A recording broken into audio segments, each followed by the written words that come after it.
नमस्कार, good morning India में एक बार फिर से हम हाजिर हैं। मैं हूं शशांक सिंह, मेरे साथ हैं शारिक खान। खबरों की शुरुआत करते हैं। बाढ़ से जो दिक्कतों का सामना लोगों को करना पड़ रहा है बिहार और पूर्वी इलाकों में, उसकी तस्वीरें आपको हम दिखा रहे हैं। ये बिहार की फिलहाल तस्वीरें आप देख रहे हैं। दरभंगा, पूर्वी चंपारण, गोपालगंज, ये तस्वीरें आप टेलीविजन स्क्रीन पर देख रहे हैं। और बाढ़ से फिलहाल अगर हम बात करें तो बिहार के ही 11 जिलों के 15 लाख लोग फिलहाल बाढ़ से त्रस्त बताए जा रहे हैं। लखीसराय, मुजफ्फरपुर जैसे जिलों में हालात बद से बदतर है। दरभंगा में 5.5 लाख के करीब लोग बाढ़ की चपेट में हैं। मनीष कुमार हैं हमारे साथ इस बारे में ज्यादा बात करने के लिए। सीधे उनके पास चलते हैं, उनसे बात करते हैं। मनीष, अगर हम बाढ़ की बात करें तो बिहार, जो उत्तरी बिहार है, उसके लोगों के लिए कोई नई बात नहीं है। ये हर साल की एक ही कहानी है, कभी थोड़ा ज्यादा थोड़ा कम, लेकिन इस बार मार दोहरी है। एक तो सरकार की बदइंतजामी, कोरोना से निपटने में जो नाकामी दिखाई है उन्होंने, उसके बाद बढ़ते मामले, और दूसरी तरफ ये बाढ़ का कहर। एक तरीके से देखें तो राज्य की जनता बेहाल।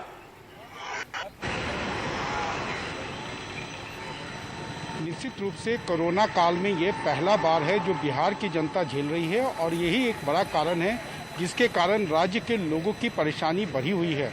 अगर आप देखेंगे कि इस बार रिलीफ कैंपों में जो लोगों की संख्या है वो मात्र 10% है, यानी कि 15 लाख से अधिक लोग प्रभावित हैं। लेकिन लोग डर से जो हैं रिलीफ कैंप में नहीं रहना चाहते हैं, क्योंकि उनको ये लग रहा है कि उनको शायद वहाँ इन्फेक्शन हो सकता है, और यही सबसे बड़ी राज्य सरकार के लिए चुनौती है।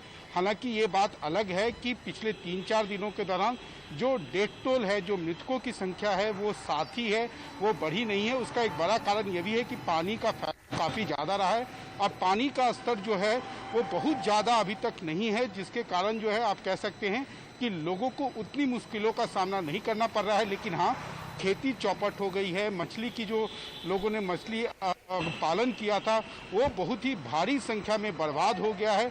इसके अलावा अन्य जो भी फसलें थी, उनकी जो उम्मीदें थी किसानों की, वो सब धरी की धरी रह गई है। सारी मनीष, एक छोटा सा सवाल इसी में कि जब आप ये हालात देखते हैं, अस्पतालों के हम हालात देख रहे हैं जो कि कोविड में है, शव वैसे ही पड़े हुए हैं, मरीजों को बेड नहीं मिल रहा, ऐसे में जब इस तरीके के हालात सामने आते, डॉक्टर्स हैं नहीं, तो लोगों के पास विकल्प तो कोई है नहीं। प्रशासन इसको लेकर क्या कर रहा है? क्या कुछ बातें सामने आई हैं? देखिए, जहां तक बाढ़ की बात है तो निश्चित रूप से लोगों के पास या प्रशासन के पास कोई जवाब नहीं है कि लोगों को कैसे इंस्पायर करे कि वो अपने घरों से निकलकर राहत केंद्रों में जाए। जहां तक डॉक्टरों का सवाल है, या जो बाढ़ प्रभावित जिले हैं, बाढ़ प्रभावित जिलों में अगर आप बाढ़ के पहले भी जाएंगे तो वहां पर टेस्टिंग की जो संख्या थी काफी कम थी, डॉक्टर वहां पहले भी नहीं थे। और अब तो एक तरह से आप कह सकते हैं कि सरकार के पास बहाना है कि वो सैंपल नहीं कलेक्ट करेगी। सरकार कहेगी कि अभी बाढ़ आया हुआ है, तो इसलिए जो मेडिकल प्रोफेशनल है वो वहां पर काम नहीं कर सकते हैं। सारी शुक्रिया मनीष इस पूरी जानकारी के लिए और विस्तार से बताने के लिए कि क्या कुछ वहां पर हो रहा है।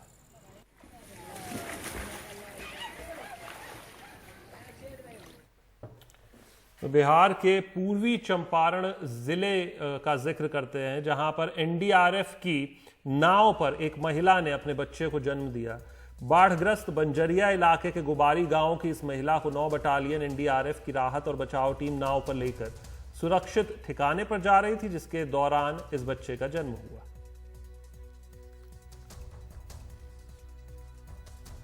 एक आशा स्वास्थ्य कर्मी की मदद से इस बच्चे को सुरक्षित स्थान पर सुरक्षित तरीके से इसको जन्मा गया, और बाद में मां के साथ बच्चे को बंजरिया के प्राथमिक स्वास्थ्य केंद्र भेजा गया, जहां फिलहाल दोनों अब स्वस्थ हैं।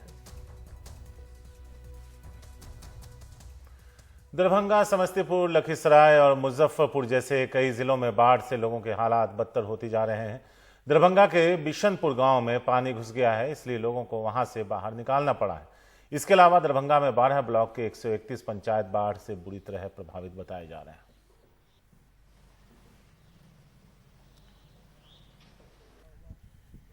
बिहार की राजधानी पटना का जिक्र करते हैं, जहां गंगा स्नान के दौरान 2 युवक डूब गए। पटना सिटी के किला घाट की घटना ये है। नहाते नहाते दोनों गहरे पानी में चले गए। एसडीआरएफ की टीम दोनों को तलाशने में जुटी हुई।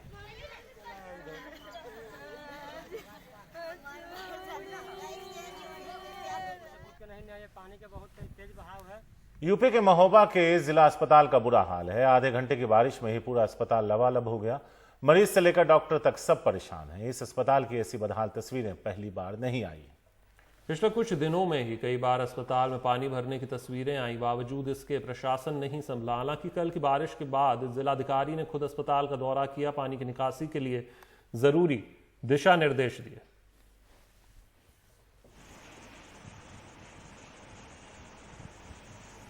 उत्तर प्रदेश का जिक्र करते हैं। मुख्यमंत्री योगी आदित्यनाथ ने कल राज्य के बाढ़ प्रभावित क्षेत्रों संत कबीर और गोरखपुर का हवाई दौरा किया है। गोरखपुर जनपद के 63 गांव आंशिक रूप से प्रभावित हैं और कुछ पूरी तरह से इलाकों से कट गए हैं। मुख्यमंत्री ने हर गांव को एक नाव, पीड़ित परिवारों को राशन उपलब्ध कराने, मेडिकल टीम तैनात करने और पशुओं के चारे की व्यवस्था करने का निर्देश दिया।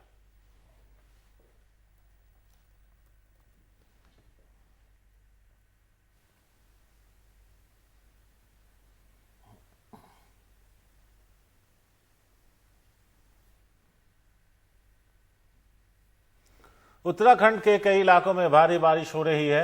इसकी वजह से कई इलाके शहर से कट गए हैं। चमोली में भारी बारिश की वजह से भूस्खलन हुआ है और इसी की वजह से बद्रीनाथ हाईवे बंद करना पड़ा है। गौचर आईटीबीपी कैंप के पास हुए भूस्खलन की वजह से सड़क पर मलबा जमा हो गया, ट्रैफिक बंद है, जिसमें सैकड़ों लोगों को परेशानी हो रही है। फिलहाल एनएचए हाईवे खोलने के काम में जुटा हुआ है।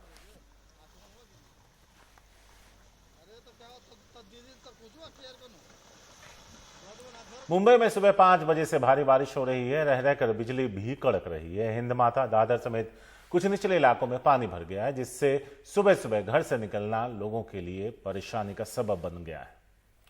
मुंबई के हिंद माता इलाके में सड़क पर घुटना भर पानी भरा हुआ है, जिससे ट्रैफिक बुरी तरह प्रभावित हुआ है। ये लोगों का बाहर निकलना भी मुश्किल हो गया है। बाजारों के बाहर भी पानी भर गया है, जिससे सारी दुकानें फिलहाल बंद है।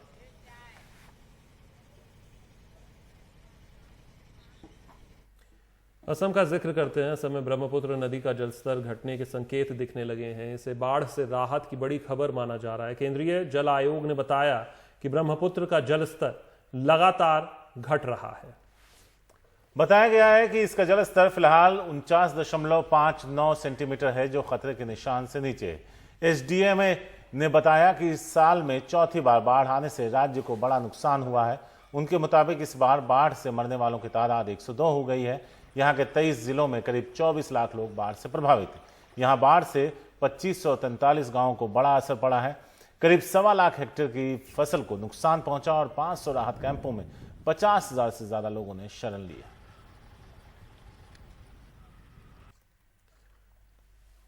डिब्रूगढ़ में बाढ़ के पानी के जमने की वजह से लोगों को खासी मुश्किलों का सामना करना पड़ रहा है। जहां बाढ़ का प्रकोप कम भी हुआ है, वहां बाढ़ का पानी अभी उतरा नहीं है, लिहाजा जल जमाव के चलते लोग परेशान हैं।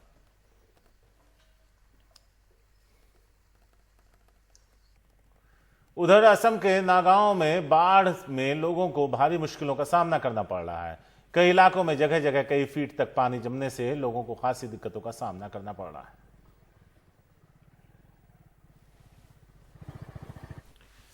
बिहार में इस साल के अंत में विधानसभा चुनाव होने हैं। राज्य में विपक्षी आरजेडी कोरोना संकट के चलते विधानसभा चुनाव टालने की मांग कर रही है। ऐसे में आरजेडी नेता और बिहार विधानसभा में विपक्ष के नेता तेजस्वी यादव ने दलील दी है कि हम लाशों के ढेर पर चुनाव नहीं चाहते। एनडीटीवी के कार्यक्रम हम लोग में तेजस्वी यादव ने बिहार में बाढ़ की स्थिति पर चिंता जताई और कहा कि मुख्यमंत्री नीतीश कुमार को कोरोना से डर लग रहा है तो बाढ़ का हवाई सर्वे ही कर लें, ताकि उन्हें यह पता लग सके कि राज्य में बाढ़ की आपदा का विस्तार कितना है। देखिए, मैं नहीं चाहता कि लोग बूथ के बाद सीधे शमशान में जाएं, लाशों के ढेर पे। हम चुनाव एकदम नहीं चाहते हैं। और लोकतंत्र में जब लोक नहीं रहेगा तो तंत्र का कोई मतलब नहीं है। जान है तो जहान है। और चुनाव इसलिए होता है कि लोगों की जिंदगी बचाई जाए, लोगों की जिंदगी को बेहतर बनाई जाए। ये ना कि चुनाव के चलते जो है लोग जो है उनके जीवन जो है खतरे में आ जाए। और जो लोग जिनकी मृत्यु होगी वो तो वापस आएंगे नहीं। आप बताइए, जो एसपी है, डीएम है, गवर्नर हाउस से लेकर के सीएम हाउस, पूरा मंत्रिमंडल जो है, सारे अधिकारियों जो है, कई बड़ी संख्या में जो लोग पॉजिटिव पाए जा रहे हैं, जो ईवीएम आया है जिसपे ट्रेनिंग हो रही है, 40 से ज्यादा जो शिक्षक जो ट्रेनिंग कर रहे थे वो कोरोना पॉजिटिव पाए जा रहे हैं। एक शिक्षक की मौत भी हो गई है। भयावह स्थिति बनी हुई है। अभी भी मुख्यमंत्री जो है उनके पास हेलीकॉप्टर है, वो जा सकते हैं, लेकिन अभी तक वो जा करके एरियल सर्वे तो कर ले। अगर कोरोना से डर लग रहा है तो आप एरियल सर्वे कर सकते हैं, आपके पास सुविधा है, सारी चीजें हैं, लेकिन बोलने के बाद भी वो नहीं निकल रहे, तो ये कहीं ना कहीं से वो लगता है।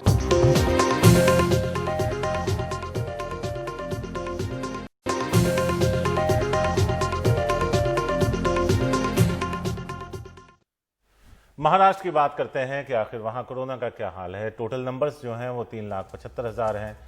13,656 से ज्यादा लोगों की मौत हो चुकी है। पिछले 24 घंटे का जिक्र करें तो 9,431 मामले आए, 267 लोगों की जान गई।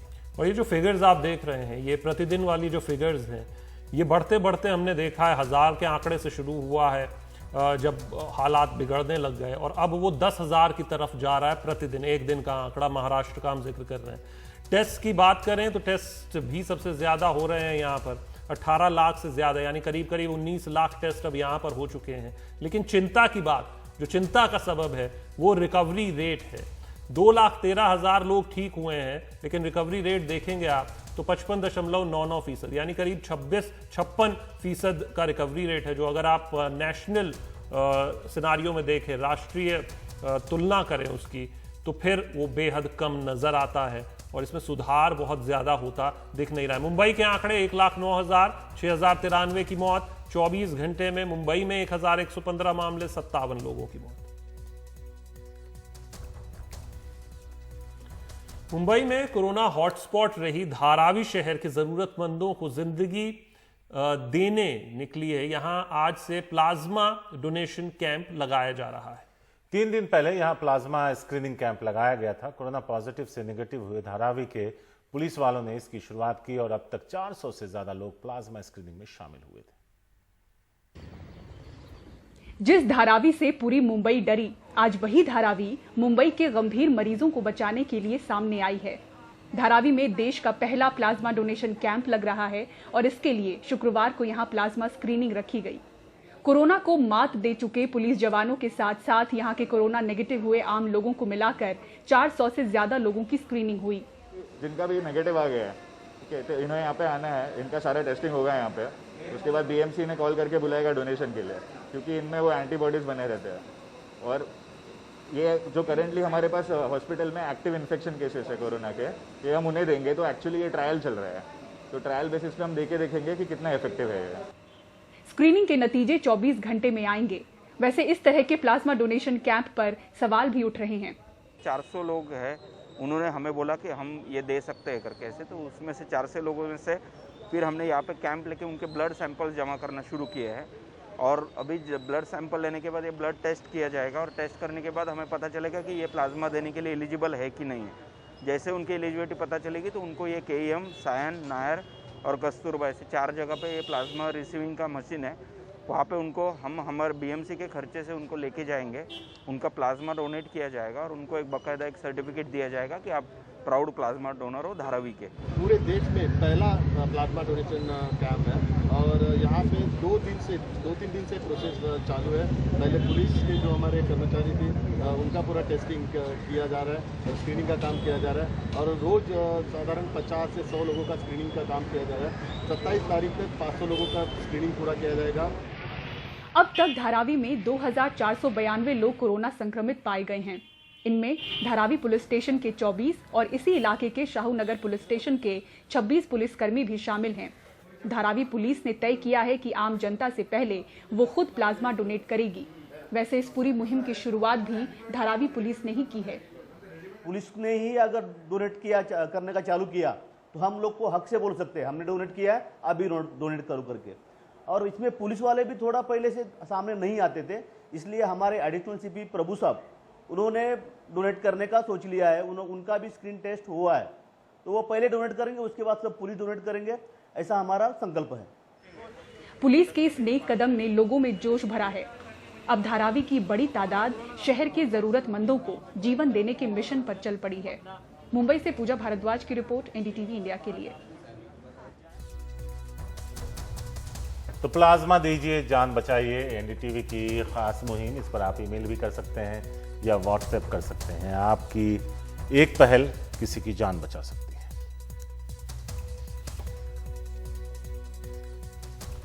ईद में बस हफ्ता भर बचा है, लेकिन महाराष्ट्र में कुर्बानी के लिए बकरियों की खरीद कैसे हो, इसे लेकर मुस्लिम समुदाय पसोपेश में है। राज्य की उद्धव ठाकरे सरकार ने बकरों की ऑनलाइन खरीदने का नियम बनाया है। साथ ही अपील की है कि बकरों की इस बार प्रतीकात्मक कुर्बानी दी जाए। सरकार के इस कदम पर सवाल उठ रहे हैं। आमतौर पर बकरी ईद से पहले लोग इस तरह से बाजारों से बकरों की खरीदारी किया करते थे, लेकिन महाराष्ट्र में कोरोना संक्रमण के बढ़ते असर को देखते हुए राज्य सरकार ने इस साल बकरों की खरीदारी बाजारों में नहीं बल्कि ऑनलाइन करने की बात कही है। पर अब त्योहारों को कुछ दिन ही रह गए हैं और लोगों को पता नहीं कि आखिर खरीदारी कहां से करें। सिर्फ 7 दिन बचे हैं बकरा ईद के लिए और अभी तक सरकार की तरफ से कोई भी क्लियर नोटिफिकेशन नहीं है। सरकार ने सिर्फ हमसे ये कहा है कि वो ऑनलाइन शॉपिंग करे, बकरों की ऑनलाइन खरीदारी करे, लेकिन क्या सरकार ने कोई ऐसा ऐप बनाया है या कोई ऐसा पोर्टल या कोई ऐसी वेबसाइट बनाई है जहाँ पर लोग जाके आसानी से ऑनलाइन बकरे की खरीदारी कर सकते हैं। महाराष्ट्र सरकार की ओर से जारी सूचना के अनुसार सरकार ने लोगों से कहा है कि संभव हो तो वो बकरों की प्रतीकात्मक कुर्बानी दें। पर इस निर्णय पर सरकार में शामिल कांग्रेस के ही नेता नसीम खान भी सवाल उठाते नजर आ रहे हैं और उन्होंने इसमें बदलाव करने के लिए मुख्यमंत्री को पत्र भी लिखा है। कुर्बानी मुसलमानों का एक बहुत ही बड़ा एक अहम त्योहार है। कुर्बानी ऑनलाइन बकरा खरीद कर नहीं हो सकती है, कुर्बानी सिंबॉलिक नहीं की जा सकती है, क्योंकि इस्लाम में कोई भी इबादत सिंबॉलिक या प्रतीकात्मक की गुंजाइश ही नहीं है। तो इसलिए सरकार को विचार करना चाहिए और इसके ऊपर तुरंत निर्णय लेना चाहिए। आने वाले 1 अगस्त को बकरी ईद का त्योहार मनाया जाना है, पर लोगों को ना ही ये पता है कि बकरा कहां से खरीदना है और ना ही प्रशासन की ओर से कोई ठोस जानकारी दी जा रही है। लिहाजा जो लोग इस त्योहार को मनाना भी चाहते हो, उन्हें नहीं पता कि आखिर इसे कैसे मनाया जाए। मुंबई से सोहित मिश्रा, एनडीटीवी इंडिया।